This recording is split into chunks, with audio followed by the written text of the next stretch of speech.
فضائل بیان فرمائے ہیں۔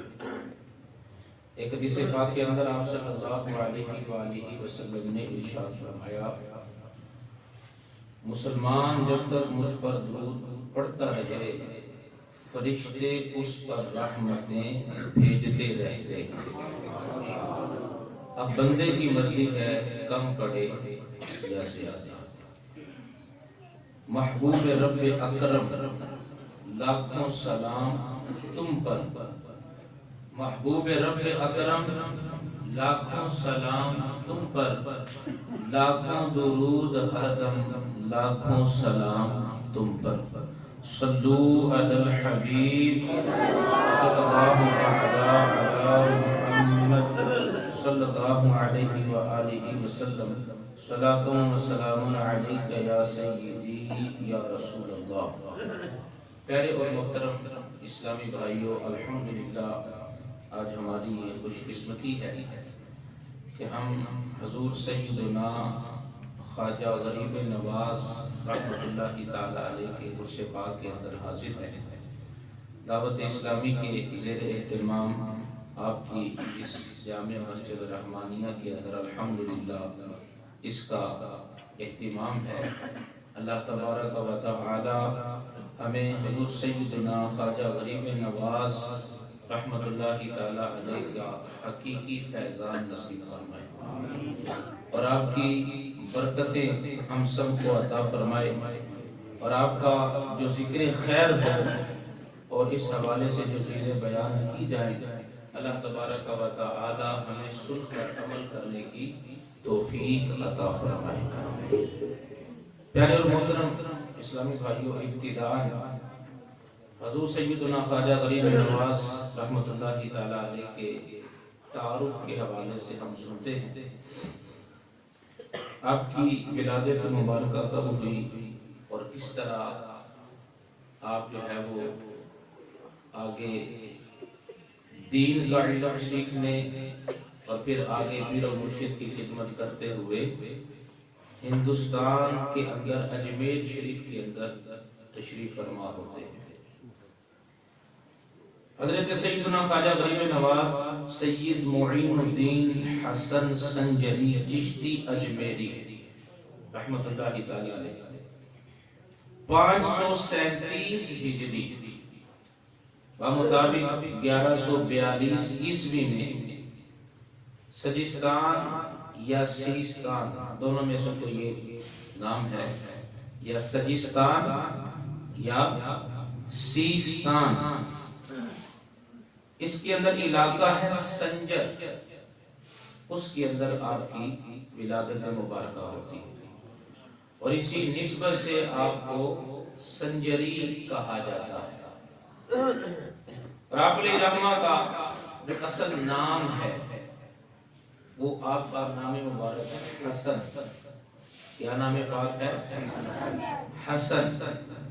معین الدین یہ آپ کا لقب ہے، اصل آپ کا جو نام پاک ہے وہ حسن ہے، جو آپ کے والدین نے آپ کا رکھا۔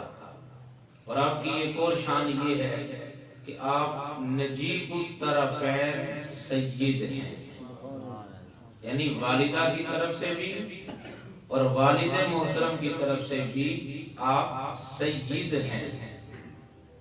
اور آپ کے بے شمار القابات ہیں، ان میں سے جو چند ایک مشہور القابات ہیں وہ سماعت فرما لیجیے۔ معین الدین یہ آپ کا ایک لقب ہے۔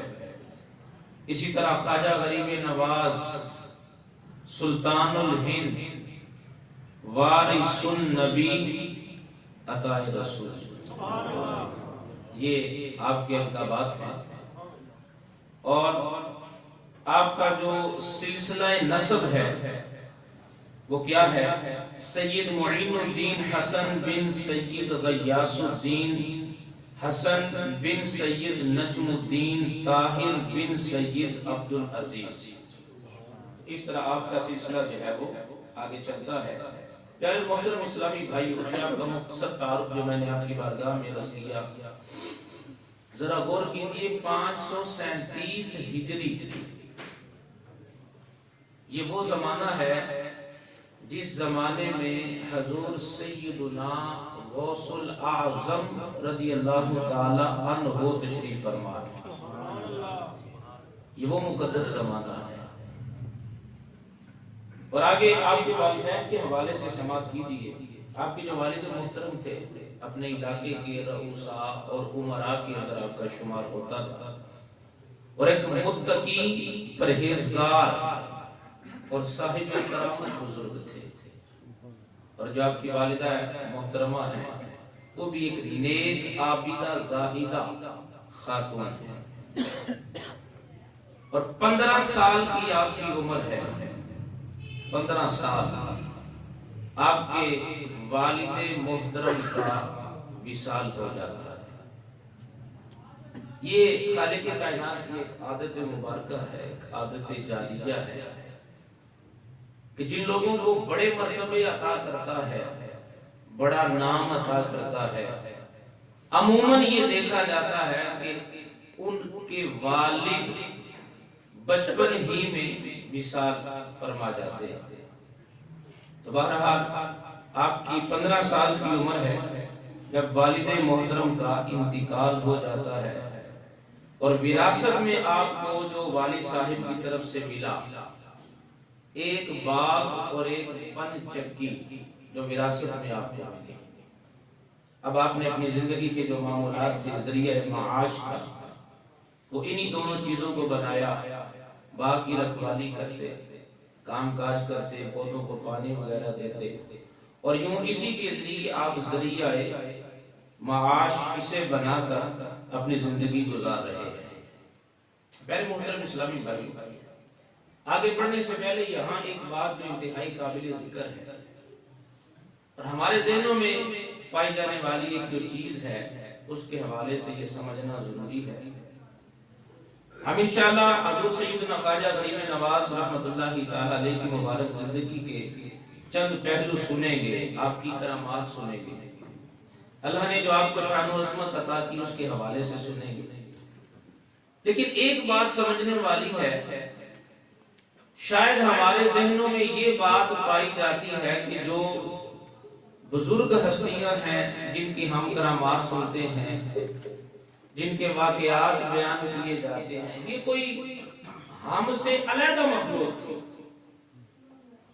یعنی جب ہم اللہ کے اولیاء کا ذکر کرتے ہیں، ان کی عبادت کا ذکر کرتے ہیں، ان کی کرامات کا ذکر کرتے ہیں، تو شاید ذہن میں یہ خیال پیدا ہوتا ہے کہ یہ کوئی الگ دنیا کے رہنے والے تھے کہ جو اتنے کام کر لیا کرتے تھے، یہ ایسی ان کی کرامات ہیں۔ ایسا نہیں ہے۔ ذرا غور کیجئے پہلے محترم اسلامی بھائیوں، ہمارے بزرگ وہ ہیں جنہوں نے لوگوں کے درمیان زندگی گزاری ہے۔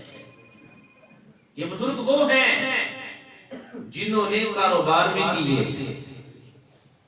اب ذرا آپ سنیے، ذرا حضور سیدنا خواجہ غریب نواز رحمت اللہ تعالی علیہ جب والد محترم کا وصال ہوا تو 15 سال کی عمر مبارک میں آپ جو وراثت میں ملتا ہے اسی کو اپنا ذریعہ معاش بنائے ہوئے۔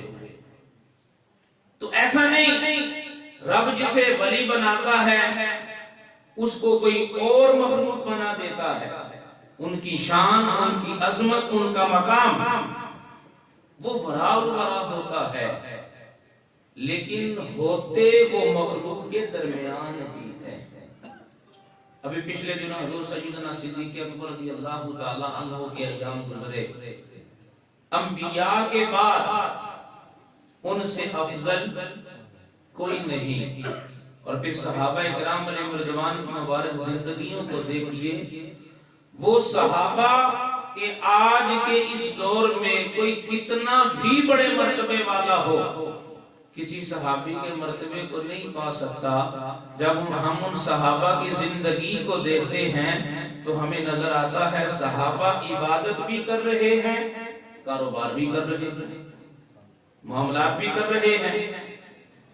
تو لہذا اللہ کے اولیاء اسی مخلوق میں رہتے ہیں اور اسی مخلوق میں رہ کر اپنا دل خدا کی یاد سے معمور کرتے ہیں۔ وہ عبادت بھی کرتے ہیں، وہ کاروبار بھی کرتے ہیں، وہ شادی بیاہ بھی کرتے ہیں، دنیا کے معاملات بھی چلاتے ہیں، لیکن بات وہی ہے، ہاتھ کارول تے دل یار، یہ ان کا انداز ہوتا ہے۔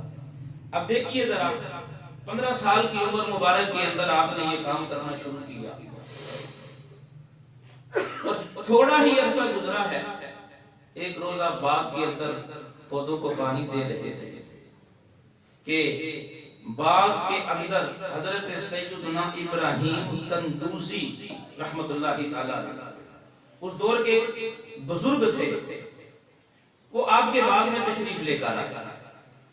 جب حضور سیدنا خواجہ غریب نواز رحمت اللہ تعالی علیہ آپ نے دیکھا کہ بزرگ میرے باغ کے اندر تشریف لے کر آئے ہیں، تو فوراً دوڑے اور انگوروں کا ایک خوشہ لیا اور بڑی ہی عاجزی انکساری کے ساتھ حضور سیدنا ابراہیم کندوزی کی بارگاہ میں پیش کیا، ان کی بارگاہ میں پیش کیا۔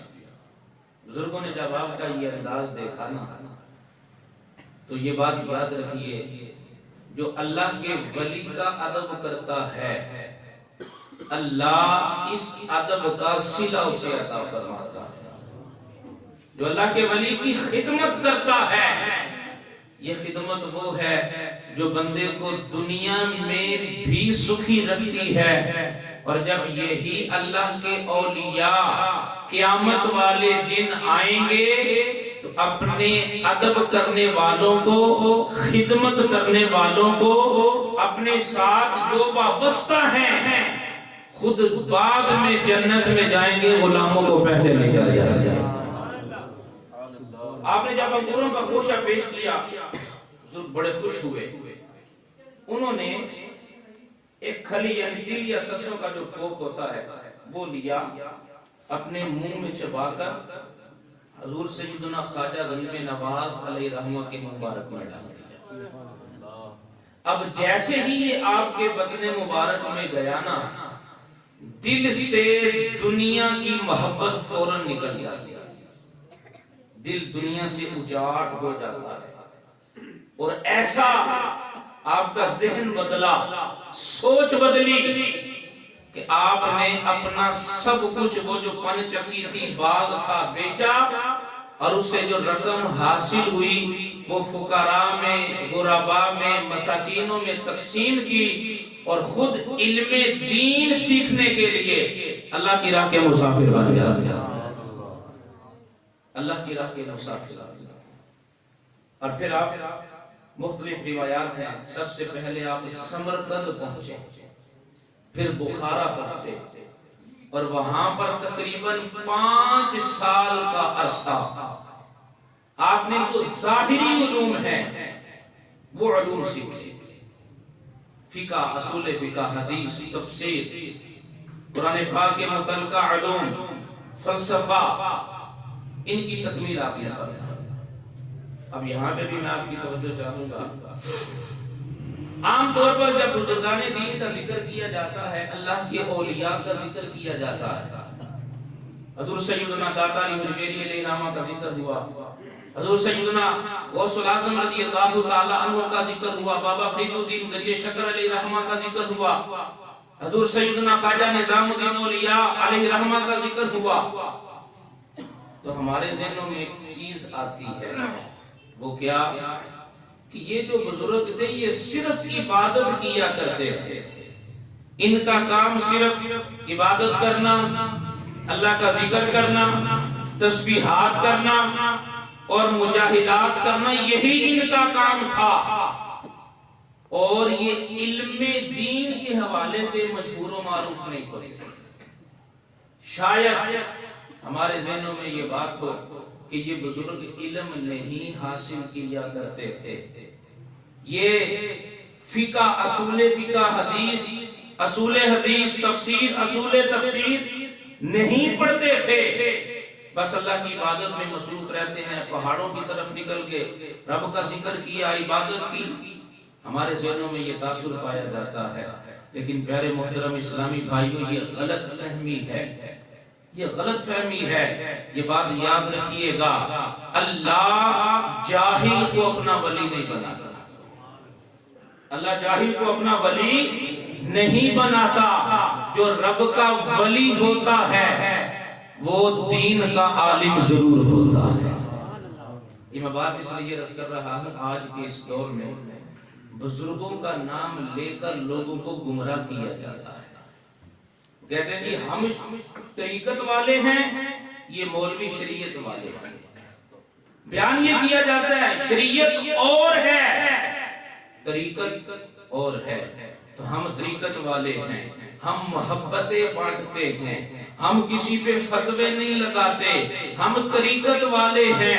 یہ فتوے لگانا مولویوں کا کام ہے، یہ شریعت پڑھنا، یہ فقہ پڑھنا، یہ حدیث پڑھنا یہ مولویوں کا کام ہے۔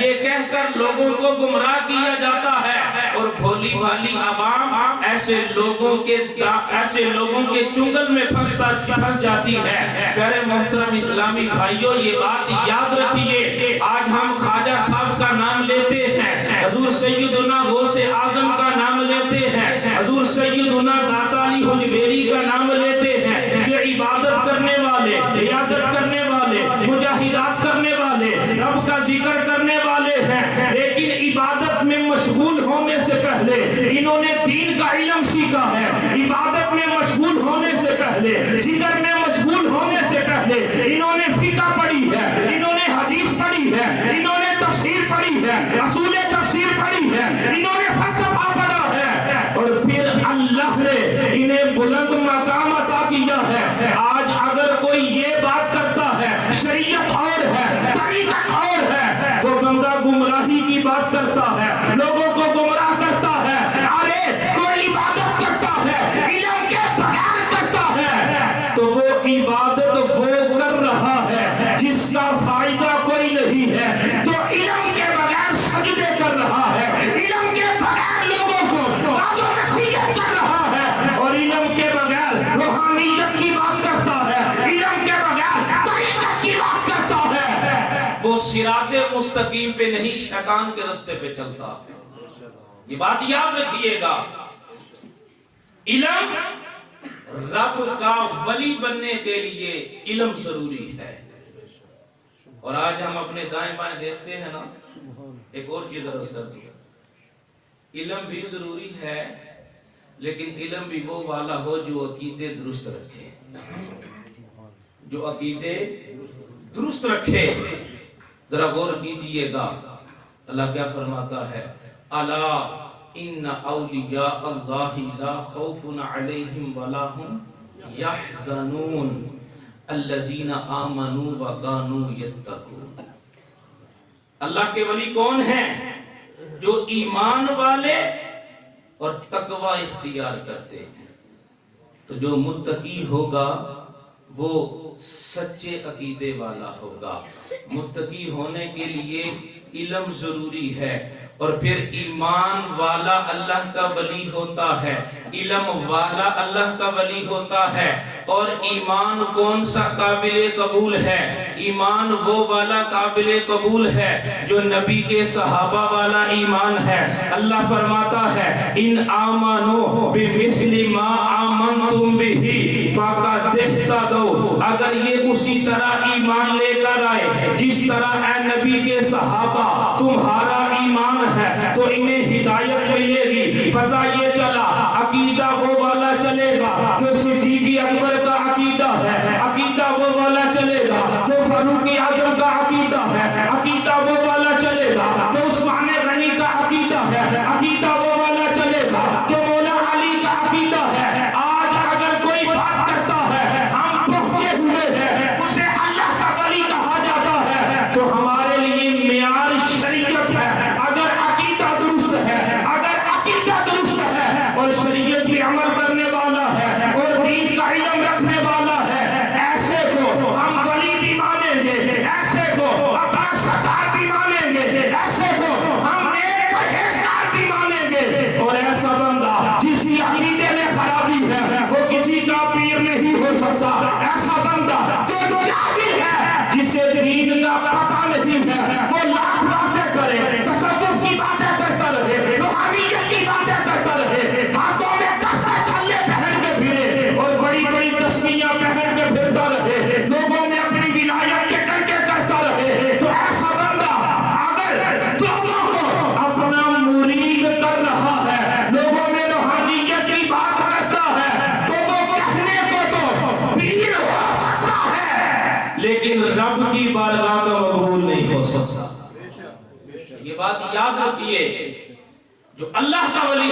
ہے وہ پہلے ظاہری علوم سیکھتا ہے۔ حضور سیدنا خواجہ غریب نواز علیہ الرحمہ نے 5 سال یہ ظاہری علم سیکھے، 5 سال علم سیکھا، اور جب 5 سال علم سیکھ چکے نا، تکمیل ہو گئی، اس وقت جو مروجہ علوم تھے، رب کی طرف سے خاص عنایت ہوتی ہے، اللہ والے ان چیزوں کو جلدی سمیٹ لیتے ہیں۔ اب آپ کے دل میں جو ایک خواہش تھی کہ میں پیر کامل کے ہاتھ میں ہاتھ دے کر روحانیت کا سفر شروع کروں، تو آپ اپنے اسی پیاس بجھانے کے لیے سفر کرتے تھے۔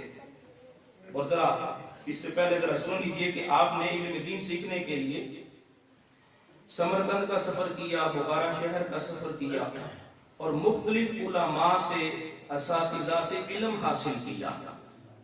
ایک اور بات آپ کو بتا دوں، حضور سیدنا خواجہ غریب نواز رحمت اللہ تعالی نے سفر کرتے کرتے کرتے کرتے مدینہ شریف پہنچتے ہیں۔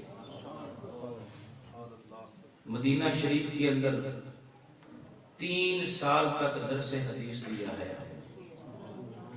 کتنا عرصہ؟ ہو سکتا ہے لوگ یہ عجیب بات محسوس ہو، 3 سال تک حدیث کا درس دیا ہے، لوگوں کو حدیثیں سناتے تھے۔ اور ذرا غور کیجیے، مدینہ شریف کے اندر سرکار کی بارگاہ میں حاضر ہیں، اس وقت ذرا زمانہ کون سا ہے؟ 537 ہجری کا زمانہ ہے، لوگوں کو درس حدیث دیتے ہیں، تو یوں سمجھ لیجئے آپ محدث مدینہ ہیں، محدث مدینہ۔ آپ مرشد کی تلاش کے لیے سفر کرتے ہیں، اور وہ اللہ تبارک و تعالی نے آپ کو حضرت خواجہ عثمان ہربنی علیہ الرحمہ کی صورت میں عطا کی۔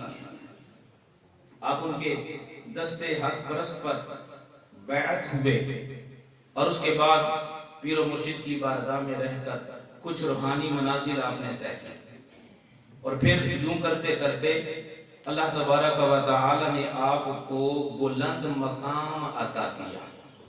اب وقت آ جاتا ہے اپنے پیر و مرشد، اب یہاں پہ ایک اور بات بھی قابل ذکر، آپ اپنے پیر و مرشد کی بارگاہ میں رہے، مسلسل 20 سال اپنے پیر و مرشد کی خدمت کی، سفر میں حضر میں جہاں جاتے ساتھ ہیں، اور اپنے پیر و مرشد کا بستر اپنے سر مبارک پہ اٹھا کے پھرا کرتے تھے، پیر و مرشد کا بستر سر پہ اٹھا کے پھرتے تھے۔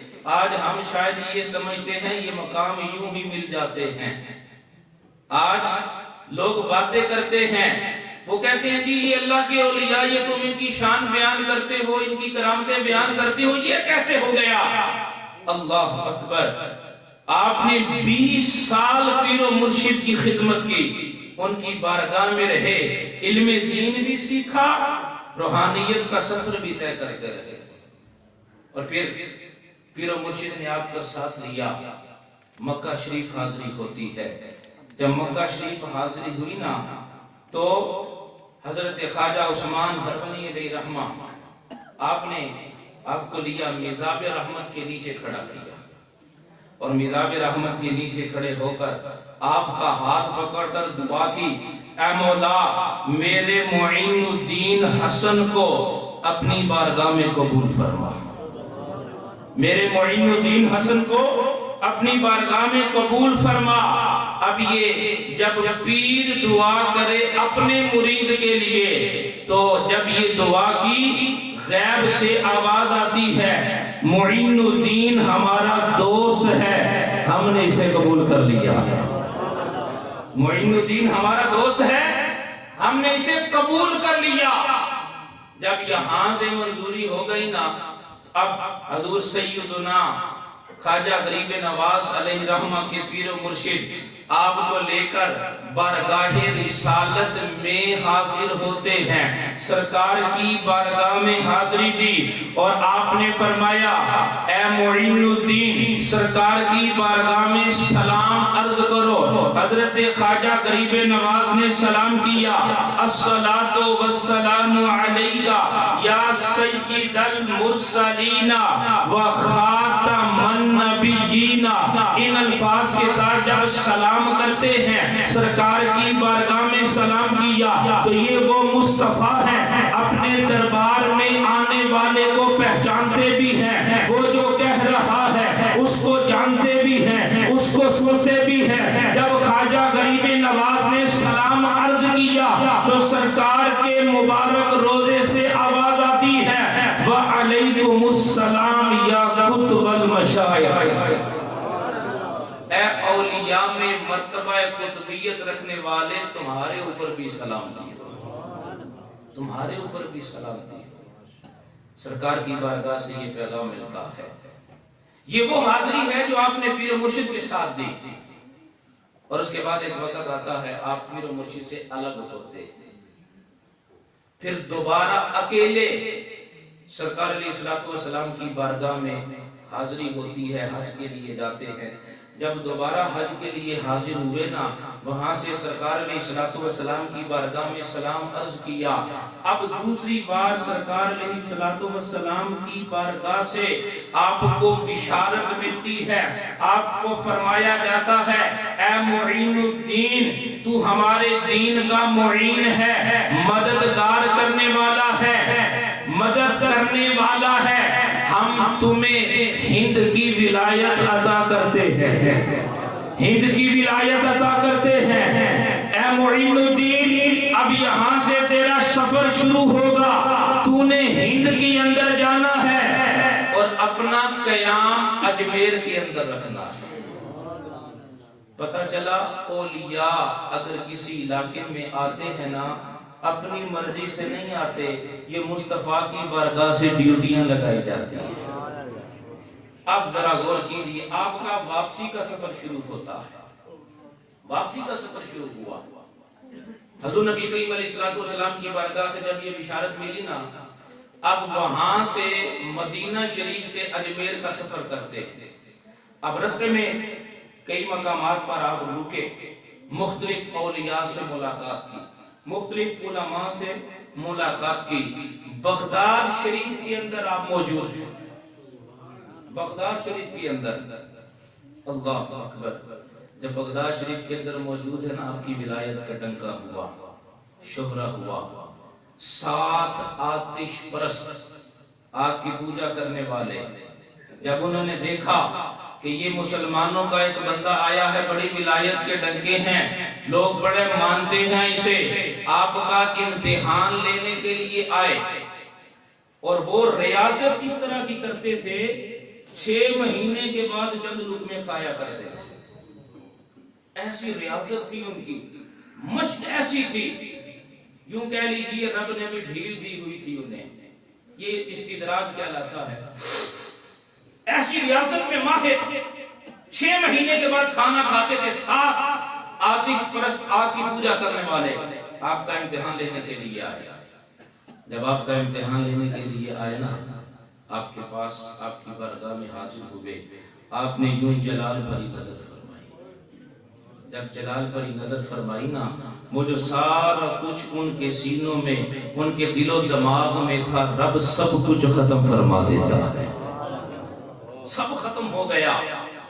اور وہ حیران ہے، پریشان ہے، ہمارا علم کدھر گیا، اور ہم نے جو سوال کرنے تھے وہ کدھر گئے۔ جب آپ نے ان کی یہ حالت دیکھی نا، تو اب ان سے سوال کیا، بتاؤ کس لیے آئے ہو؟ وہ بتانے لگے ہم اس لیے آئے ہیں۔ آپ نے ان سے سوال کیا، مجھے یہ بتاؤ اس آگ کو سجدہ کس لیے کرتے ہو، آگ کی پوجا کس لیے کرتے ہو؟ کہنے لگے ہم اس کی پوجا اس لیے کر رہے ہیں کہ یہ ہمیں محفوظ رکھے گی، ہمیں جلائے گی نہیں، ہمیں عذاب نہیں دے گی، ہم اس لیے اس کی پوجا کرتے ہیں۔ آپ نے فرمایا عبادت تو صرف ایک خدا کی جائے گی، اگر خدا چاہے گا تو آگ جلائے گی، خدا نہ چاہے آگ نہیں جلا سکتی۔ وہ کہنے لگے آپ کا یہ عقیدہ ہے کہ رب نہ چاہے تو آگ نہیں جلاتی؟ فرمایا ہاں، جو کچھ بھی ہوتا ہے رب کی مرضی سے ہوتا ہے، رب کی عدل سے ہوتا ہے، رب چاہے تو آگ جلاتی ہے، رب نہ چاہے تو آگ نہیں جلاتی۔ یہی وجہ ہے جب حضرت ابراہیم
اٹھا کے آگ میں ڈال دو، جب آگ میں ڈالیں گے کئی گھنٹے پڑے رہتے ہیں، مگر اللہ کے ولی کے مبارک جوتوں پہ آگ اثر نہیں کرتی، کلمہ پڑھ کے وہ مسلمان ہو جاتے ہیں۔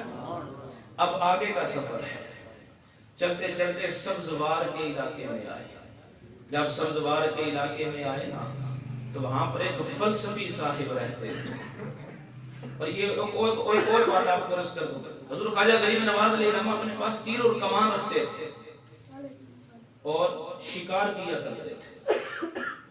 یہ آپ کی ایک مبارک عادت تھی، آپ کا ایک طریقہ تھا۔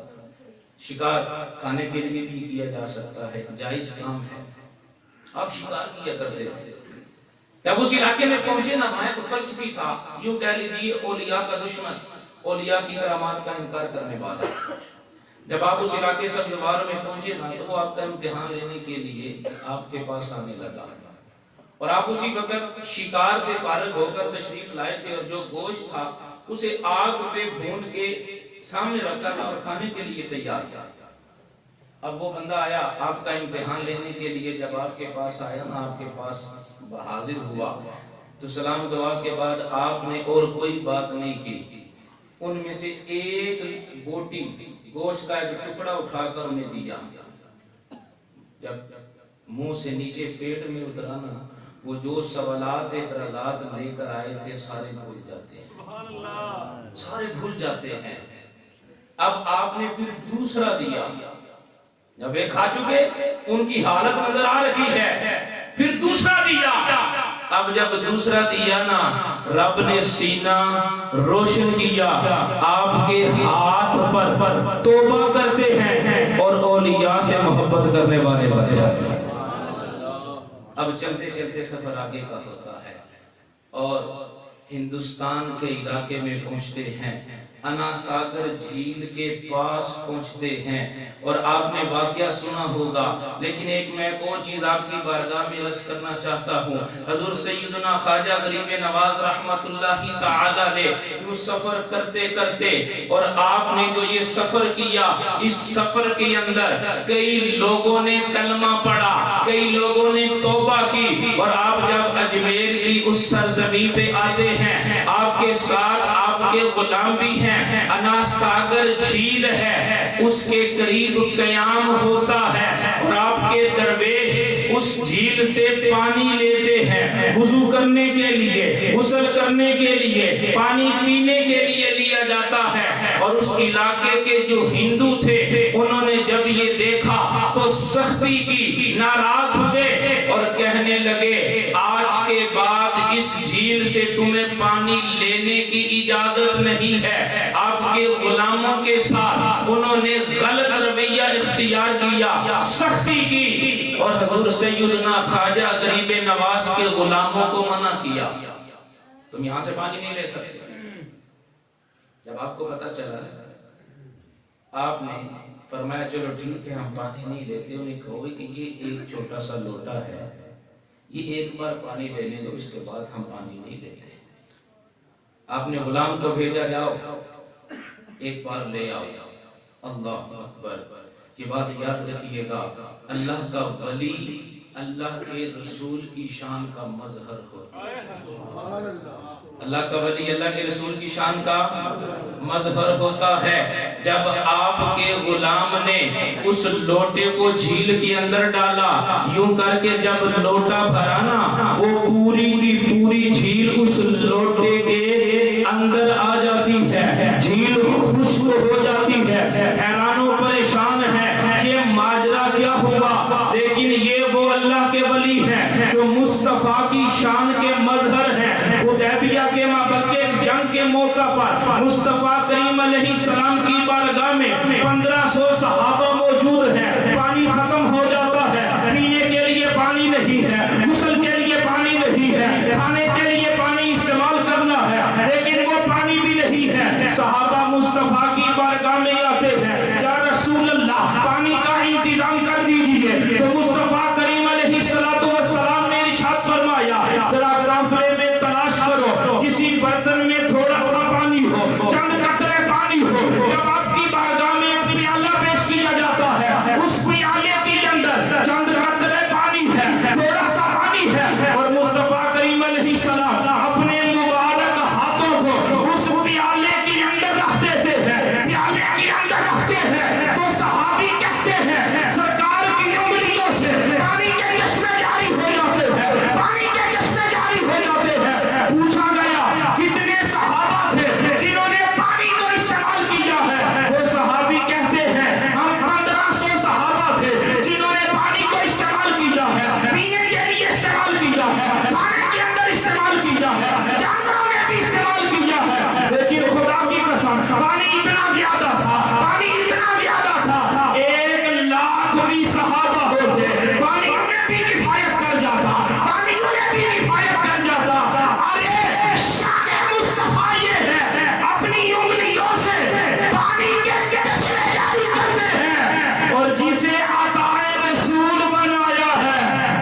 پیالے کے اندر ہونا تو پانی کے دریا پھوٹ جاتے ہیں، اور جو عطائے رسول ہے انہیں یہ شان دی ہے اپنا برتن اس کے اندر ڈالے تو پوری جھیل اندر آ جاتی ہے۔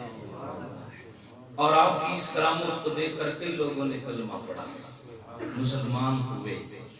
اب پیارے محترم اسلامی بھائی، وقت کے لحاظ سے دیکھتے ہوئے میں اپنے بیان کو اختتام کی طرف لاتا ہوں۔ دو چیزیں عرض کر کے اپنے بیان کو ختم کرتا ہوں۔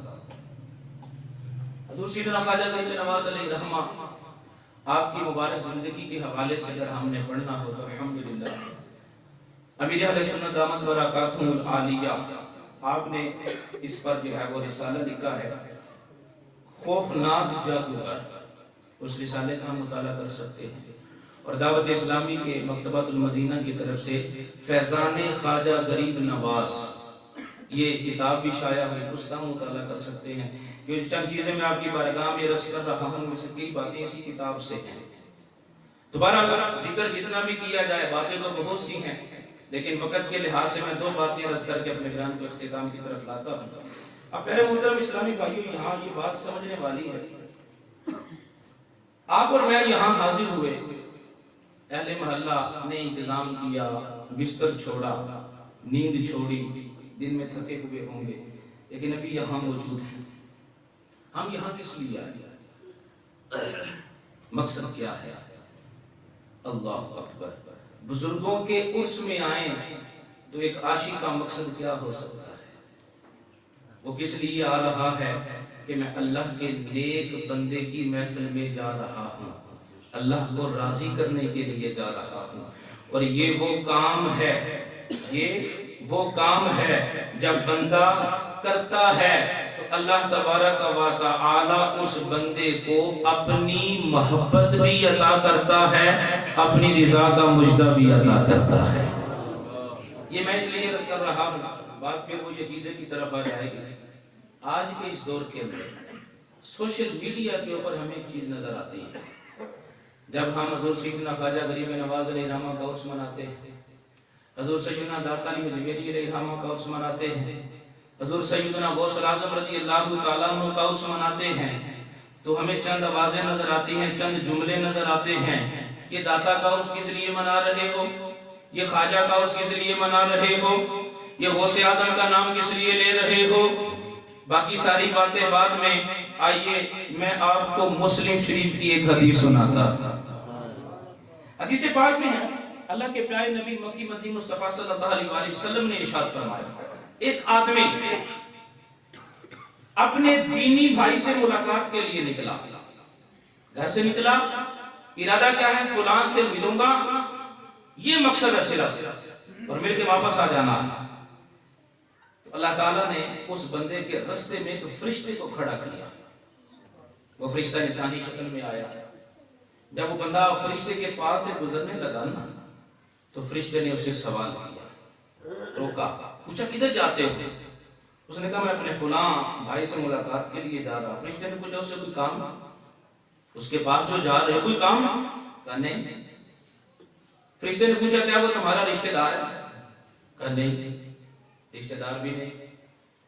تو فرشتے نے سوال کیا کیا اس نے تم پر کوئی احسان کیا ہے جس کا بدلہ چکانے کے لیے ملنے کے لیے جا رہے ہو؟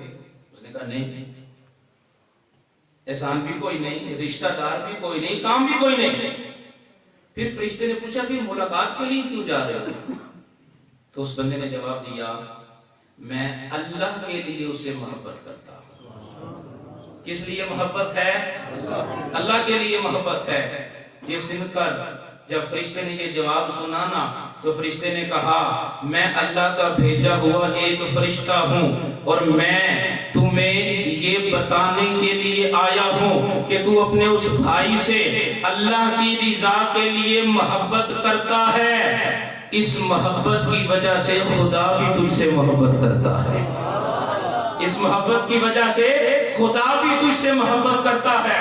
مسلم شریف کی حدیث مبارکہ ہے، آج بخاری اور مسلم کا نام لینے والے فقط نام تو لیتے ہیں مگر شاید یہ پڑھا نہیں۔ ایک عام بندہ جو دیندار ہے، جب اس کے ساتھ محبت کی جا کی جا رہی ہے اللہ کے لیے، اس سے ملاقات کی جا رہی ہے اللہ کے لیے، اس کے پاس بندہ جا رہا ہے، احسان کوئی نہیں ہے، رشتہ داری کوئی نہیں ہے، کام بھی کوئی نہیں، لیکن جب بندہ اس کی ملاقات کے لیے جاتا ہے، اس بات کو یوں سمجھ لیجئے، آج اس محلے کے اندر ایک بندہ اپنے گھر سے نکلتا ہے، اس کا ارادہ یہ ہے میں اپنے غلام بھائی سے ملنے کے لیے جا رہا ہوں کیونکہ میں اللہ کی رضا کے لیے اس سے محبت کرتا ہوں، دین کا دنیا کا مقصد کوئی نہیں، مال کی طرف کوئی نہیں، کام کوئی نہیں ہے، صرف اللہ کی رضا کے لیے جا رہا ہوں، تو پتہ یہ چلتا ہے جب بندہ ایک عام بندے سے محبت کرتا ہے اللہ اسے پسند کرتا ہے اور اس بندے سے بھی پیار کرتا ہے، تو ذرا غور کر لیجئے وہ جو اللہ کا اولیاء ہے، وہ جو اللہ کے اولیاء ہے، اللہ کی عبادت کرنے والے، اس کو راضی کرنے والے، اس کے لیے مجاہدات کرنے والے ہیں، جب بندہ ان سے پیار کرنے والا ہوگا، ان کو یاد کرنے والا ہوگا، ان کا نام لینے والا ہوگا، ان کا عرس منانے والا ہوگا، تو رب کتنا پیار کرتا ہوگا، کتنی محبت کرتا ہوگا۔ آج کسی سے پوچھو تم کس لیے یہ کرتے ہو تو اس کا ایک ہی جواب ہے میں اس لیے کر رہا ہوں، مجھے داتا علی حجویری سے پیار ہے، مجھے غوث اعظم سے پیار ہے، خواجہ غریب نواز سے پیار ہے۔ ارے یہ وہ بندے ہیں جن کی محبت کو ہمارے دل میں ڈالا ہے تو خدا نے ڈالا ہے، تو پتہ یہ چلتا ہے جو اللہ والوں سے پیار کر رہا ہے، خواجہ غریب نواز سے پیار کر رہا ہے، داتا علی حجویری سے پیار کر رہا ہے، یہ محبت وہ ہے جو خدا نے ہمیں عطا فرمائی، یہ محبت خدا نے عطا فرمائی ہے۔ اور یہ بات یاد رکھیے گا اللہ ولی کی محبت ہمیشہ صاف دلوں میں عطا فرماتا ہے، صاف دلوں میں عطا فرماتا ہے۔ اور آخری بات اس میں ایک اور جو بات سمجھنے والی میں نے چند ایک کرامتیں بیان کی، حضور سیدنا خواجہ غریب نواز علیہ رحمہ کی مبارک جوتی کو بھی آگ نے جلایا۔ سوشل میڈیا پہ آپ کو ایسے لوگ نظر آئیں گے جو کہتے ہیں یہ کہانیاں سنا رہے ہیں، وہ کہتے ہیں ان لوگوں کی کہانیاں بنائی ہوئی، یہ ہوا جی وہ نہیں ہوا تو ایسے ہوا وہ ہوا، یہ کہانیاں ہیں۔ تو سب سے پہلی بات تو یہ ہے اگر آپ کسی بات کو کہانی کہیں اور جھوٹا کہیں تو اس کے لیے دلیل چاہیے۔ کوئی بندہ بات کرے اور آپ کے تم جھوٹ بول رہے ہو تو ظاہر سی بات ہے جب جھوٹ تم کہہ رہے ہو تو پھر اسے ثابت کرنے کے لیے دلیل بھی چاہیے۔ خام خواہ اٹھ کے کہہ دینا یہ کہانی ہے یہ جھوٹ ہے، ایسا نہیں ہوتا۔